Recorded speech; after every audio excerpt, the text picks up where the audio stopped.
I'm so pissed. I'm just going to show it. Before, you said that gun control is a dead end.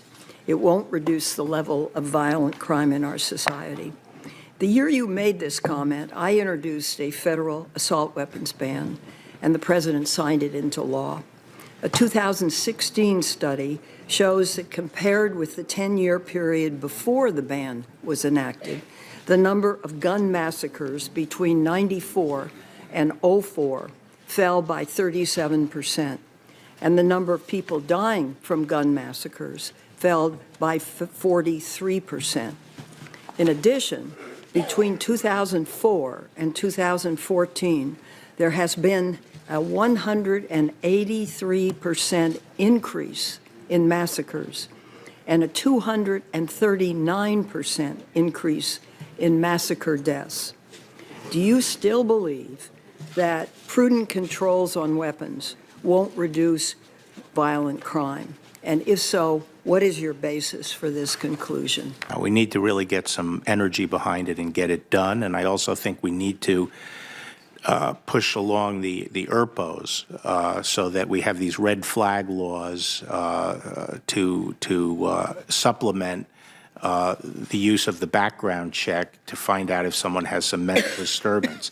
This is the single most important thing I think we can do in the gun control area. That was Attorney General nominee William Barr, handpicked by Donald J. Trump, the United States President. Number 45. The one who said this. The 8-year assault on your Second Amendment freedoms has come to a crashing end. And he said this. And I am going to come through for you. As your president, I will never, ever infringe on the right of the people to keep and bear arms. Never, ever. But let's not forget, he said and meant this. In the possession Or of that might individual. take the firearms first and then go to court, because that's another system, because a lot of times by the time you go to court, it takes so long to go to court to get the due process procedures. I like taking the guns early, like in this crazy man's case that just took place in Florida. He had a lot of firearms. They saw everything. To go to court would have taken a long time. So you could do exactly what you're saying, but take the guns first, go through due process second. The President of the United States, who won the election, make no mistake about it, with the support of gun owners. Went up there and the NRA backed him and got him quite a few votes. He's turned out to be worse for the Second Amendment than Barry Obama. The attack that we are under on a civil right, the Second Amendment, is like one we have never seen in our generation, perhaps some of us in our lifetime. And it's totally caught most of us by surprise. Not all of us. Some of us, had a keen eye on things, but the time, I think, for hope is over. Realism has set in, and I hope you're seeing the same thing. The president is a turncoat to the document that he swore to uphold. And I think that he's doing this in order to get his wall. We've seen Dianne Feinstein, who's put out her assault weapons ban of 2019, all of a sudden say she's starting to favor a wall, a barrier. Why would she say that? Is that because old Trumpster said, hey, Dianne, I'll give you another 10-year ban, you give me the wall? I don't know. Things are starting to get a little fishy. And when you have him handpick a new Attorney General candidate, and in his confirmation hearing, he's looking eye to eye with the one woman who just doesn't stop trying to take the guns from lawful Americans, law-abiding citizens. Doesn't do anything to take the guns off the street in her own district, all the criminals and stuff in California. We won't talk about that. Only coming after us. And there's a reason, ladies and gentlemen. Know that there's a reason. But I think that the play that many of us have been watching and hoping that it would, sway and change, it's in the final act.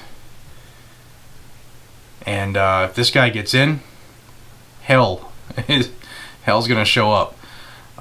We have a president now that doesn't want due process when it comes to guns. He has, through his school safety committee, pressured states into getting a red flag law passed, an extreme risk protection order. So much so that there's another bill in Congress that is looking to bribe states with grant money, and also establish more funding and other avenues for those states who do have an ERPO law.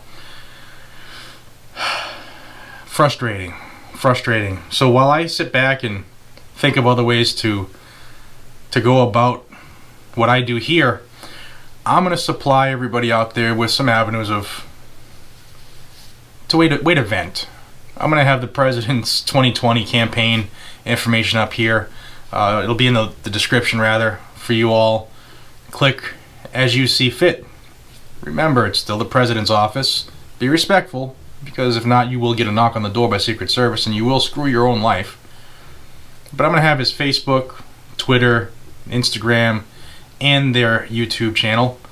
And remember, his campaign manager is Brad Parscale, and I'll have his Twitter information too. We need to flood, absolutely inundate these clowns with the truth, that we know what's going on. We are not blind. We can see. And we will not stand for it.